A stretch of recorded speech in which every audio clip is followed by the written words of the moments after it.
जो गुरुत्वाकर्षण बल है उसके बारे में बात करेंगे। जो इसके अंदर देखते हैं, जो गुरुत्वाकर्षण बल जो होता है वो संपर्क बल होता है, जो संपर्क में नहीं रहता दो वस्तुओं के, तो उसके बारे में बात करेंगे।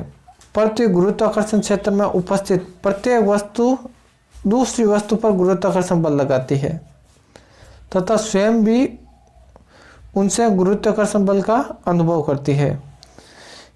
इसका मतलब यह होता है कि एक ये m1 है द्रव्यमान और m2 है, मतलब दोनों एक दूसरे पर बल लगा रहे हैं, वो भी समान बल लगाते हैं। मतलब पृथ्वी गुरुत्वाकर्षण क्षेत्र में उपस्थित प्रत्येक वस्तु दूसरी वस्तु पर गुरुत्वाकर्षण बल लगती है। मतलब कोई भी वस्तु है ना, वो दूसरी वस्तु पर गुरुत्वाकर्षण बल लगाती है तथा स्वयं भी उससे गुरुत्वाकर्षण बल का अनुभव करती है।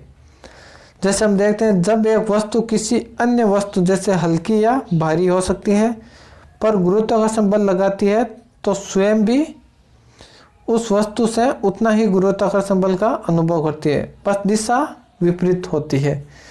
दिशा विपरीत होती है लेकिन समान ही बल लगाएगी। जितना पहली वाली वस्तु लगा रही है उतना ही बल दूसरी वस्तु भी उस पर लगाएगी। अब बात करें कि यहाँ पे m1 द्रव्यमान है और यहाँ पे m2 द्रव्यमान है और दोनों के बीच की जो दूरी है वो r है, तो इसका फॉर्मूला हो जाएगा Fg। Fg का मतलब गुरुत्वीय बल जो समानुपाती होता है m1 गुणा m2 अपॉन r स्क्वायर के। अगर इसका r समानुपाती का ये चिन्ह हटाएंगे तो ये g लग जाता है, जिसको हम सार्वत्रिक गुरुत्वीय नियतांक भी कहते हैं या सार्वत्रिक गुरुत्वाकर्षण नियतांक। तो यह फॉर्मूला आपको ध्यान में रखना है। अब जो फॉर्मूला है उसी के बारे में बात करते हैं।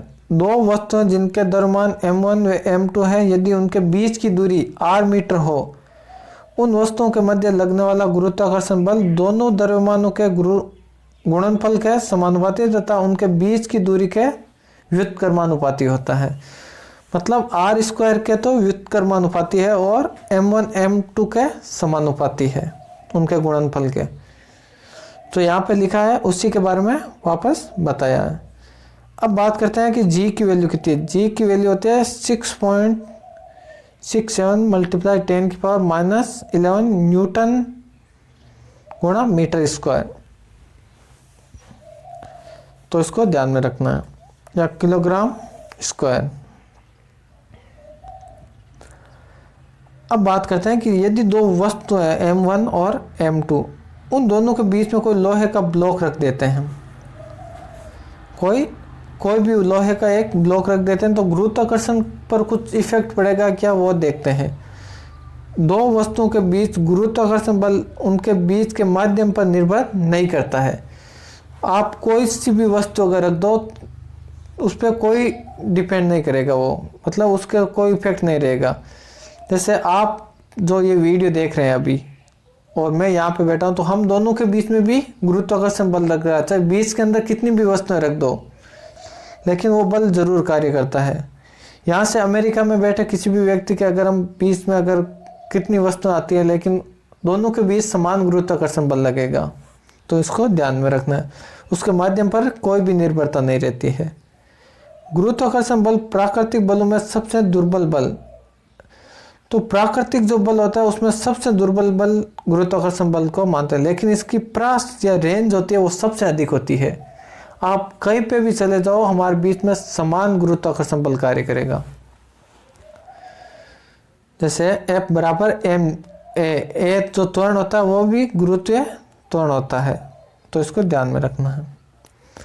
अब बात करते हैं गुरुत्वाकर्षण बल के जो फॉर्मूला था उसके बारे में बात करते हैं। मान लेते हैं यहाँ पृथ्वी है और यहाँ से उसका सेंटर है और यहाँ कोई मेन आदमी बैठा है m और यहाँ पृथ्वी जो उसका बाह्य वातावरण वो me है, अर्थ me पृथ्वी। तो इस पे क्या डिपेंड रहेगा वो देखते हैं। जी क्या इसके अंदर सार्वत्रिक गुरुत्वाकर्षण नियतांक होता है। अब देखते हैं F बराबर ma से, जो हम गुरुत्वाकर्षण बल जी की वैल्यू निकालते हैं यहाँ से। तो हम यहाँ से देखते हैं कि जी जो होता है वो एक की जगह हम वैल्यू पुट करेंगे, यहाँ पे एक की जगह हम वैल्यू जो पुट करेंगे जी, तो जी रखेंगे, लेकिन एम की जगह ये वैल्यू पुट कर देंगे सारी की सारी ये वाली यहाँ पे।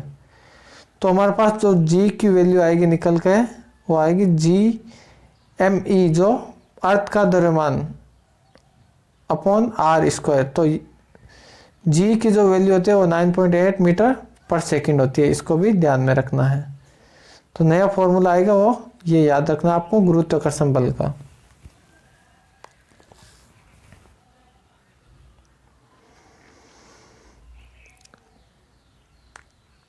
गुरुत्वीय त्वरण का जो हमने फॉर्मूला देखा है वो इस प्रकार आता है। अब बात करते हैं कि ये अर्थ है, अर्थ एकदम गोल नाव का थोड़ी चपटी है, यहाँ पे उसका उत्तरी ध्रुव है और यहाँ पे इसका दक्षिणी ध्रुव है। यहाँ से आर पी मतलब रेडियस ऑफ पोल, और यहाँ आर ई मतलब रेडियस ऑफ इक्वेटर, जो विषुवत रेखा होती है। अब यहाँ पे इसकी त्रिज्या की वैल्यू जो होती है वो अधिक होती है विषुवत रेखा पे इस तरफ, और उत्तरी ध्रुव जो पोल होते हैं वहाँ पे त्रिज्या कम है अर्थ की। तो जहाँ पे त्रिज्या अधिक होगी, जहाँ पे त्रिज्या अधिक होगी वहाँ गुरुत्वीय त्वरण कम होगा, इस बात को आपको ध्यान में रखना है।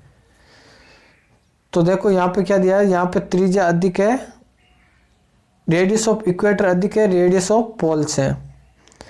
लेकिन अगर जी की बात करें गुरुत्वीय त्वरण की, तो गुरुत्वीय त्वरण की वैल्यू यहाँ पे अधिक है। तो हम इतना ध्यान रखना, आप जैसे जैसे त्रिज्या कम होगी वहाँ पे गुरुत्वीय त्वरण की वैल्यू अधिक होगी, इस बात को ध्यान में रखना है। अब बात करते हैं द्रव्यमान और भार दोनों में अंतर क्या है। बहुत सारे ऐसे लोग हैं जिनको स्टूडेंट है जिनको ये पता नहीं है कि द्रव्यमान और भार में क्या अंतर है।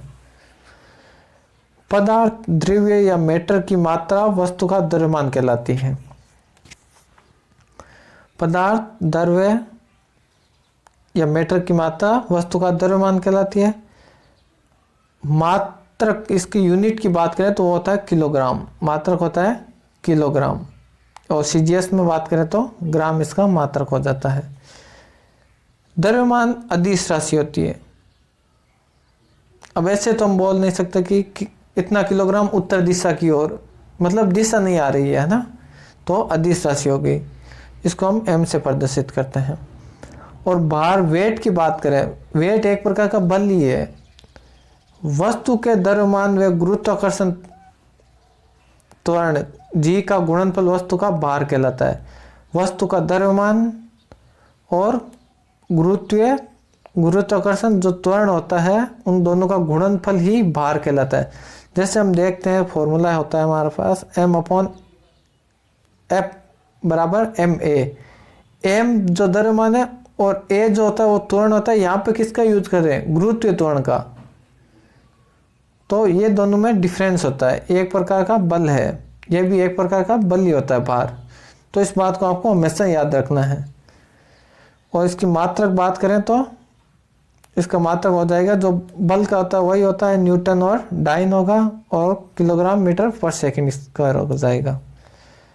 और ये एक सदिश राशि होती है, क्योंकि बल भी क्या होता है, सदिश राशि होती है पृथ्वी के केंद्र की ओर, और वो भी W से प्रदर्शित करते हैं। जो भार होता है उसको हम W से प्रदर्शित करते हैं। तो इन दोनों में जो डिफरेंस है वो आपको ध्यान में रखना है, इसमें मिस्टेक नहीं करनी है। अगर आपको ये वीडियो अच्छा लग रहा हो तो सब्सक्राइब जरूर कर दें। अब बात करते हैं, पृथ्वी की तुलना में चंद्रमा पर गुरुत्वीय त्वरण 1/6 गुना है। यदि एक व्यक्ति को चंद्रमा पर भेजे तो चंद्रमा की सतह पर व्यक्ति का भार कितना होगा। यदि यहाँ पे हम द्रव्यमान देखते हैं तो W बराबर mg अर्थ के ऊपर ये होता है, और चंद्रमा पर भेजते हैं तो चंद्रमा पर क्या हो जाएगा, G/6 हो जाएगा। तो दोनों को अगर कंपैरिजन करें तो वो भी 1/6 ही हो जाएगा। तो दोनों का भार क्या रहेगा, सेम। अगर द्रव्यमान की अगर मैं बात करूं, यहाँ पे द्रव्यमान फॉर्मूले में कहीं पे भी द्रव्यमान की बात नहीं है कि द्रव्यमान परिवर्तित हो जाए क्या क्वेश्चन के अंदर, ऐसा कुछ भी नहीं दिया है। तो वहां पे द्रव्यमान क्या होगा, अपरिवर्तित रहेगा हमेशा। इन दोनों को ध्यान से देख लेना। द्रव्यमान और भार को अगर दोनों क्वेश्चन के अंदर आए तो द्रव्यमान तो भार तो उसका वही रहेगा, अगर गुरुत्व त्वरण जितना गुना दे रहेगा उतना गुना ही रह जाएगा, लेकिन द्रव्यमान अपरिवर्तित रहेगा। अब जो नोट है उसके बारे में बात करें। कृत्रिम उपग्रह में अंतरिक्ष में जी गुरुत्व त्वरण शून्य हो जाने के कारण या भारहीनता का अनुभव होता है। यदि कृत्रिम उपग्रह में अंतरिक्ष जो गुरुत्व त्वरण शून्य हो जाता है तो वहां पे भार क्या हो जाएगा, जीरो हो जाएगा, शून्य। यहाँ जी की जगह अगर हम जीरो पुट कर दें तो पूरा जीरो हो जाएगा, डब्ल्यू बराबर जीरो। पृथ्वी पर विषुवत रेखा इक्वेटर से दूर की ओर गति करने पर वस्तु के भार में वृद्धि होती है। यानी विषुवत पृथ्वी में विषुवत रेखा से अगर पोल की तरफ जाते हैं तो भार में वृद्धि होती है, और पृथ्वी की सतह से ऊपर या नीचे की ओर जाने पर गुरुत्व त्वरण में के मान में कमी आती है। और ऊपर और नीचे की तरफ चलते हैं तो भार में कमी आती है। इसके अंदर पृथ्वी के अपने अक्ष पर दूरों के कारण भी दूरों को छोड़कर अन्य स्थानों पर गुरुत्व के मान में कमी आती है। पृथ्वी के अपने अक्ष पर घूर्णन के कारण भी दूरों को छोड़कर अन्य स्थानों पर जी के मान में कमी आती है। अगर पृथ्वी घूम रही है और यहाँ पे जो ध्रुव पे जो भी व्यक्ति बैठा है तो उसके गुरुत्व त्वरण मान में कोई परिवर्तन नहीं होगा, और अन्य किसी भी स्थान पे चले जाओ आप, वहां जी का मान कम होगा। यदि पृथ्वी अचानक अपनी अक्ष पर घूर्णन करना बंद कर दे तो दूरों की स्थिति वस्तु के भार में तो कोई परिवर्तन नहीं होगा, दूरों पर तो कोई परिवर्तन नहीं होगा पोल के ऊपर, लेकिन दूरों को छोड़कर अन्य स्थानों पर वस्तु के भार में वृद्धि होगी। और अन्य कोई भी स्थान है, अगर पृथ्वी चलती चलती अगर रुक जाए तो हमारे भार के अंदर वृद्धि हो जाती है, क्योंकि अब गुरुत्व त्वरण में वृद्धि हो जाती है।